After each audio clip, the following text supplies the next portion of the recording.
I'm gonna say what the higher ups say. Okay, they say it is a trust certificate.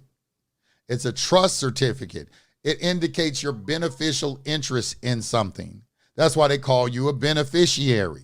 All right, because you get a beneficial interest in it. When you understand trust law and you understand what a trust certificate holder is, you'd understand that that certificate holder represents a prorated interest in a trust for a distribution from that trust. All right, which the United States is holding all this property in trust. They're in receivership right now.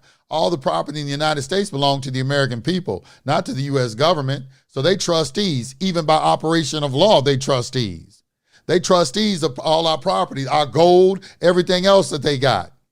So as trustees, we're the beneficiaries of that. There's an interest that is owed back to us. That interest is represented in a birth certificate. All right. That birth certificate, it has a value now because it has an obligation that's owed to it. So now when you see them make the birth certificate bond, that bond represents the value that is derived from that birth certificate that represents human labor. All right, they pledging human labor for the repayment of a debt. That's the only thing they got left is to pledge human labor. That's why they're so concerned with people paying their taxes. That's why the only thing they're concerned about is taxes. That's it.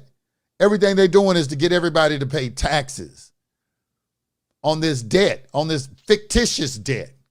But as a private citizen, not as how they had to get us to be responsible for the debt is in 1933 under Franklin Delano Roosevelt, under the New Deal program. I don't know why we would call it a New Deal. What was the old deal? But it's a New Deal program where you agreed, he made a deal with you. Okay, we will take care of you, give you welfare in exchange, all right, for you being a laborer for us. And a guarantor for the national debt. That's why everybody who works a job has to have a social security number and give it to your employer so he can take taxes out of your check. Because you're a guarantor for the national debt when you have that social security number and you're using that social security number. So now that we understand that, now we can begin to understand, well, look, I need to play this game, but I need to play it without using a social security number. I can still live life within the matrix if I want to, but I can do so under the pretense that, hey, that's not me. I don't have any liability in this. Liability is the name of the game. Liability is the name of the game. In the Bible, it warns you that the debtor is enslaved to the creditor. Well, don't put it under your name. Put it under your business name. Put it under let the business be the obligor. Let the business be that, not you. Put the liability on another fictitious entity. That's what they do. Everybody on their side of the fence is operating through a fictitious entity.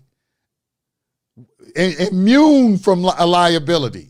Immune from it.